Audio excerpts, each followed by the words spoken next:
P. Diddy ringing in the new year with a jailhouse meltdown, at least according to some new reports. All this comes as the disgraced singer spends his first holiday season behind bars, and a judge rules one of his accusers can remain anonymous. By now you're well aware that 55-year-old Sean Combs, also known as P. Diddy, is being held. And this is the moment everything flips on its head.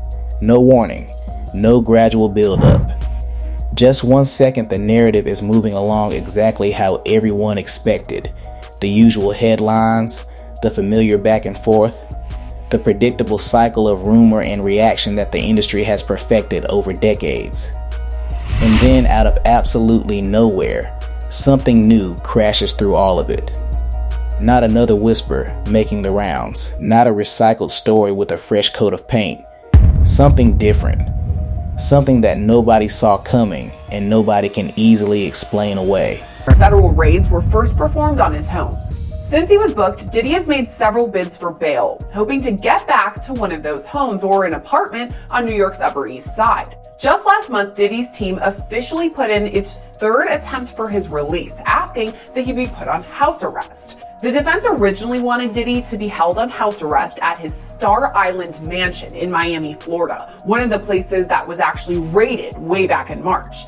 But Judge Arun Subramanian shot that down pretty quickly, and it was decided if Diddy was granted bail, he'd be staying in New York, specifically on the Upper East Side in a 3-bedroom apartment. That bail would have come with a $50 million price tag and some major restrictions on Diddy's house arrest. Inside the apartment, there would be 2 live-in guards and another guard downstairs. Diddy wouldn't be allowed to access any phones or the internet unless it was used to contact his legal team. And on top of all of that, there would be a vetted list of people approved to visit Diddy, including his legal counsel and of course his family. Diddy's attorney Mark Agnifilo said there was a 0% chance that Diddy would be violent if he was released, and even called the bail package a, quote, very, very rigorous set of conditions. This part is wild. He said it was even more strict than the MDC jail. But Judge Subramanian, he didn't bite on that, and Diddy's bail was denied for the 3rd time.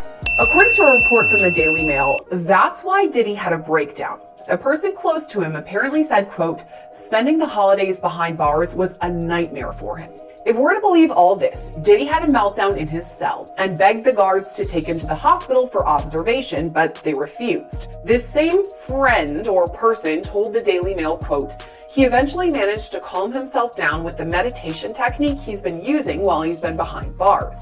It took him a few hours of deep breathing and focusing to get out of the bad space he was in, but he finally managed it. This isn't the first time Diddy's mental health has come into question while he's been at MDC. When he first arrived, he was on suicide watch, which the U.S. Department of Justice National Institute of Corrections describes as supervisory precautions taken for suicidal inmates that require frequent observation. Diddy's suicide watch was only temporary, though. He was housed in a special protective unit of the jail after that for the first few weeks of his stay. But Diddy right now is in Gen Pop, meaning general population, the place where majority of the inmates stay. And that's where he apparently had this meltdown over the holidays, at least according to one source. Another source, though, disagrees with all this. They say Diddy is staying strong in jail despite missing his family a great deal at Christmas, which is a time he often spends with his children. But however Diddy spent the holidays, there are still a lot of questions in the case of Sean Combs. So we're turning now to former federal prosecutor Nima Rahmani to talk all things Diddy. Nima, thank you so much for coming on with us today. Of course, Sierra. Thanks for having me, as always. Now, some of the reports are that P. Diddy had a breakdown or meltdown over the holidays when he is still at MDC behind bars. What do you make of those reports? Could he have had this meltdown? I believe the reports, and obviously Diddy is someone who's rich and famous and has lived a life of luxury for many years, and now he's in federal prison during the holidays. So this isn't someone who's a hardened criminal who has spent a lot of time in custody. So the fact that he's spending Christmas and New Year's and future holidays in prison is probably finally getting to him. So I'm not surprised that he cracked. Something with real weight behind it. Something that shifts the entire tone of the conversation the second it lands. Reports start flooding online. Aggressive, chaotic, impossible to scroll past. And sitting right at the center of all of it is a claim that makes everything else that came before it feel small by comparison. That inside a locked federal facility, behind reinforced doors, under constant surveillance, something violent allegedly went down. Not another debate about deals gone wrong. Not another back and forth about guilt or innocence. Physical violence against a man the entire world has been watching. And just like that, the script gets flipped completely. Because the moment people hear something like this, rational thought goes out the window. Nobody pauses. Nobody waits for official confirmation or verified sources. The reaction is immediate, emotional, and loud. The internet does not sit with uncertainty, it builds momentum. It reaches for past stories and old allegations and whatever piece of information fits the version of events people already believe in their gut. And suddenly, this is not the same conversation it was an hour ago. Because now it is not about what led to this point, or what legal argument is being made in some courtroom. It is about what is allegedly happening right now, behind walls most people will never get close to. Inside a place where the rules are completely different from anything on the outside, where control is fragile no matter how many cameras are watching, where attention from the public becomes the only thing that might actually matter. Because in a place like that, being watched can be the difference between safety and something far darker.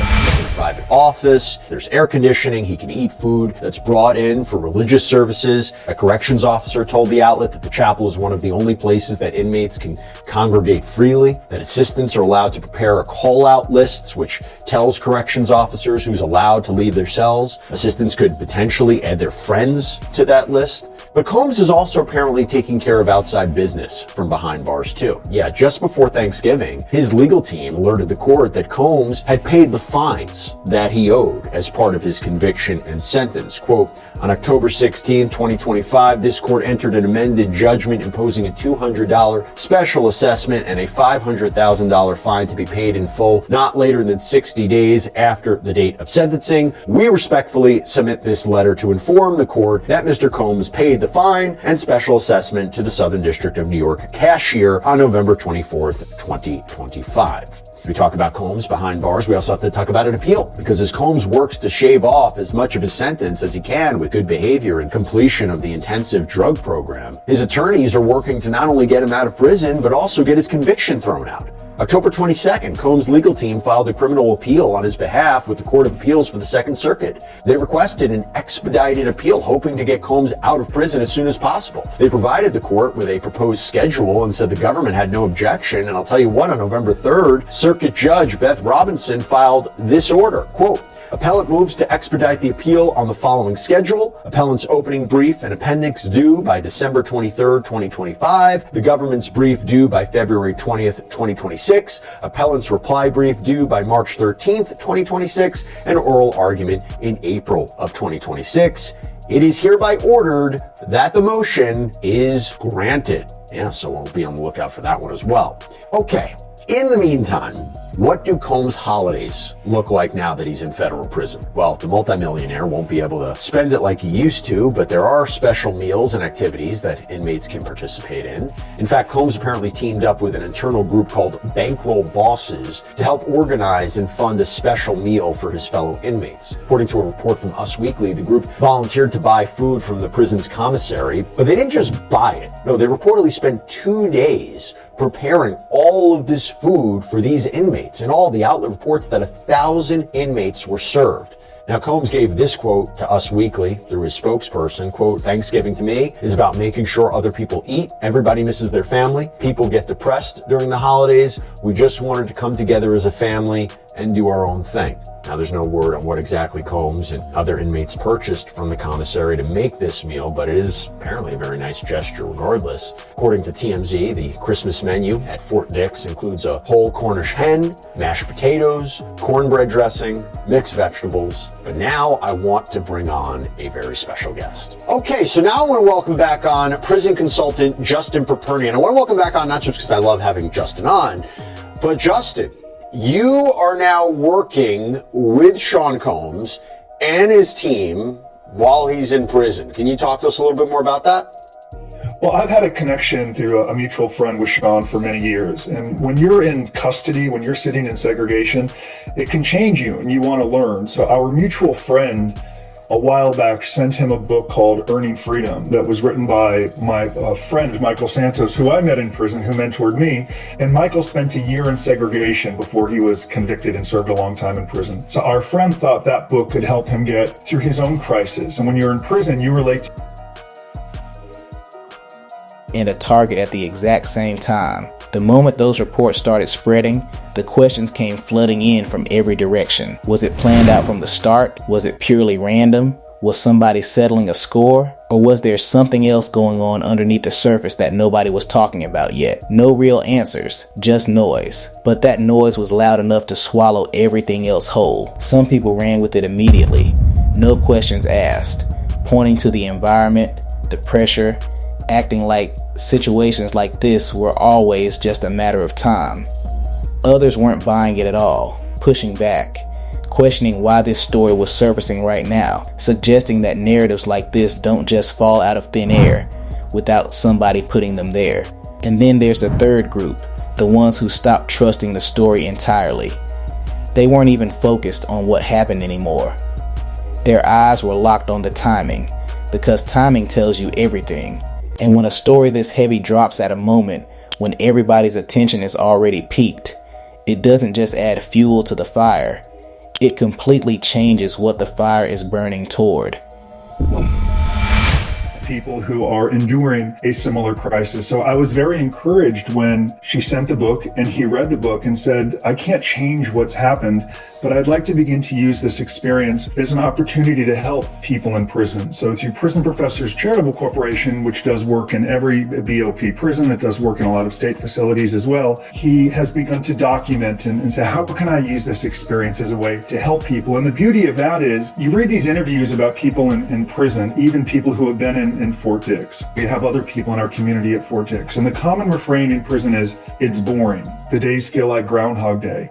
It doesn't have to be, right? It can be incredibly productive, and you can get there by learning from other people and beginning to document the journey. So that's how the relationship began, and it's really an emphasis on using the experience productively, recognizing you can't change what led to this 15-month sentence right now, but he can change how he responds. And when you do that, you bring a lot of meaning to your own prison term. The days don't feel long and boring, and you also begin to help other people. And regardless of how you feel about Sean Combs, you can't deny that he has an ability to inspire and help other people, and he's beginning to do that on the inside. And I think that's wonderful. So I'll always be grateful our friends sent him a copy of Earning Freedom, and he went through it, and he's learning from it. He's implementing the strategies we teach. What are some of the ways that he's helping? I mean, I mentioned before that he has this specific position as a chaplain's assistant, helped with Thanksgiving meals. What else is he doing to help his inmates? So there are some people in prison who they just continue to play the victim. It's not their fault. They've been harmed. The prosecutor's looking to advance their career. Everyone has an agenda, and it would have been a shame, I expressed to the team, if he didn't use the experience to focus on the good that he can do. So how can he be of value to people? When a prisoner is getting ready for their release from prison, do you know what it's like before you go home from prison, Jesse? Do you know the anxiety someone faces? They're scared. They're scared. You're a convicted felon. You've been debanked. You can't get a license. You might not be able to get housing. You might be unemployable. You don't have a documented record that shows why you're a candidate for a second chance.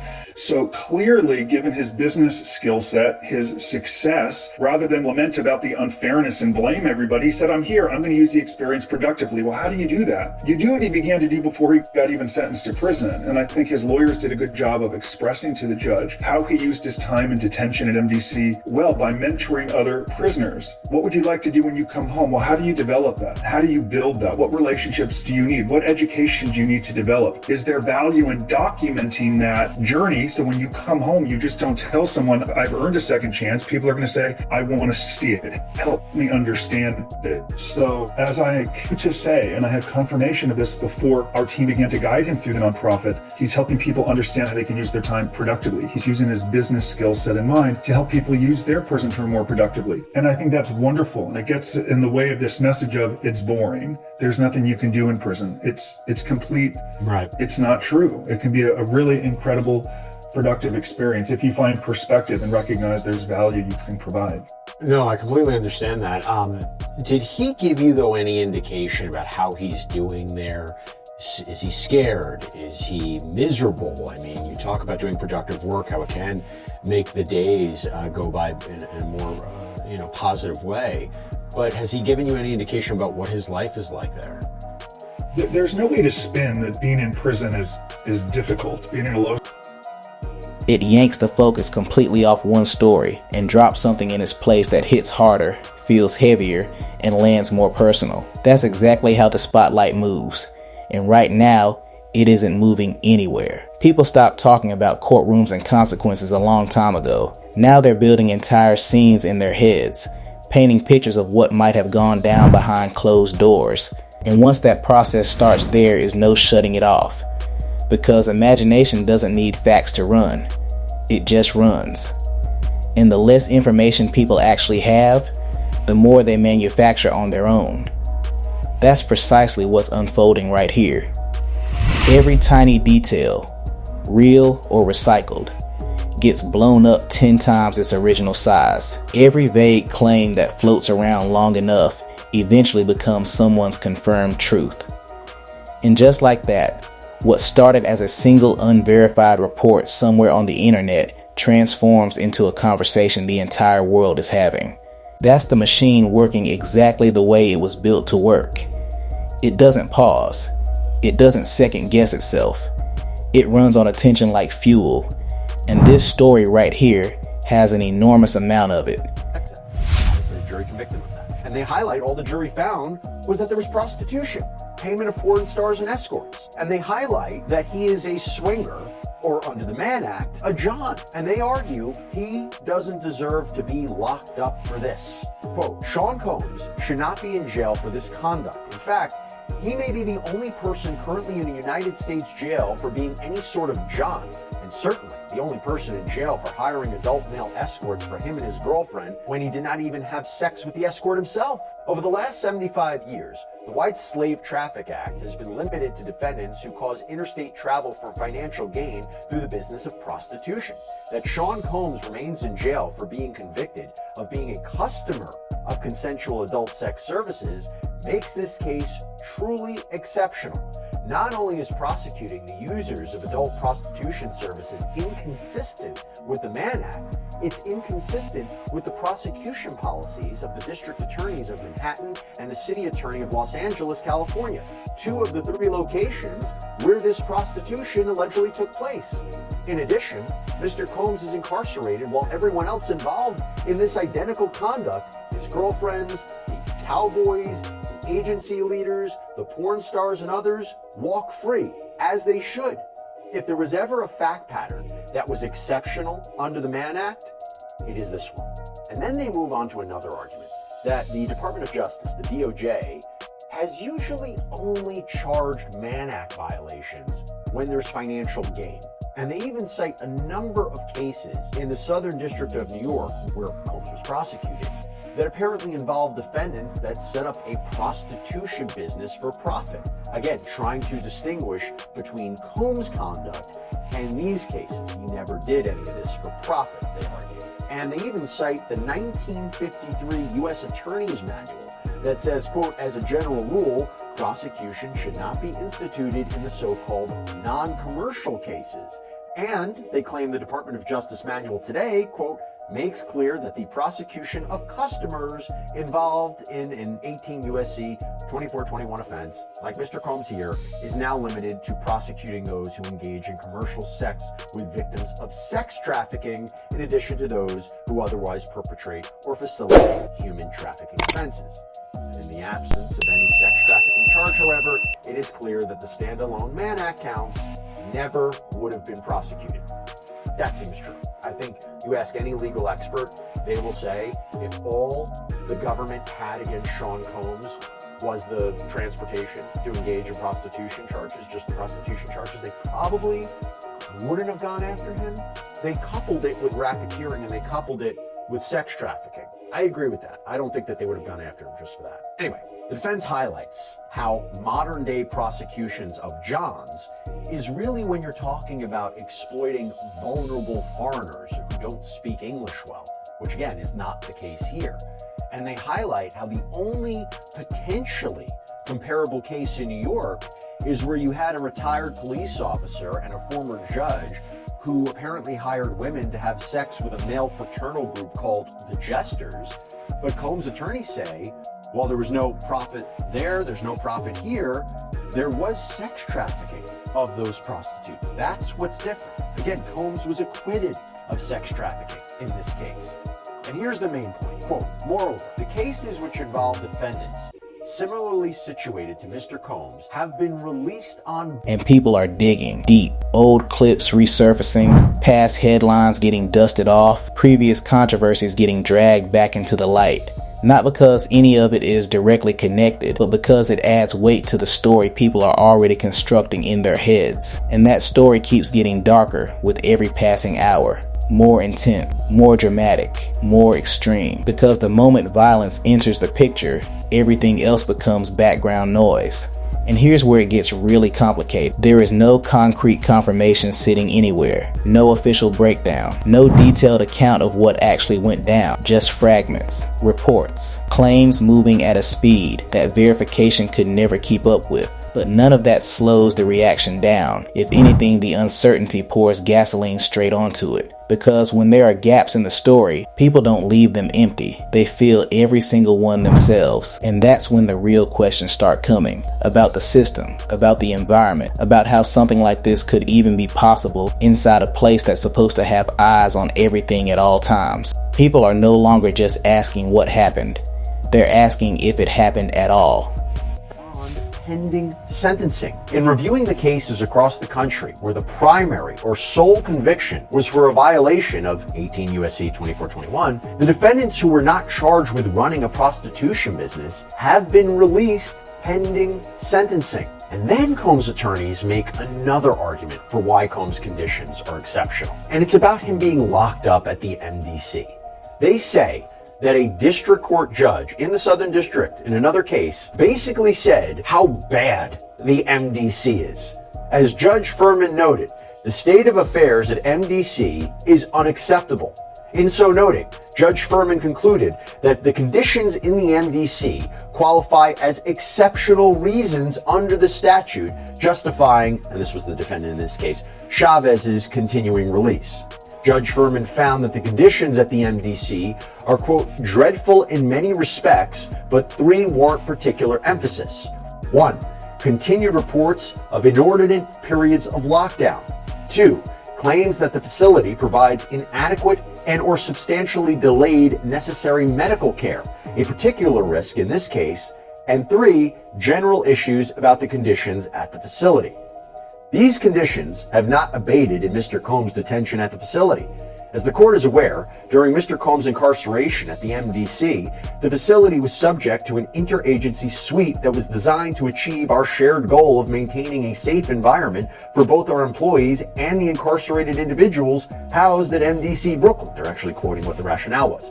In other words, there is a significant issue at the MDC related to the safety of employees and incarcerated individuals that require outside law enforcement action from multiple agencies to address.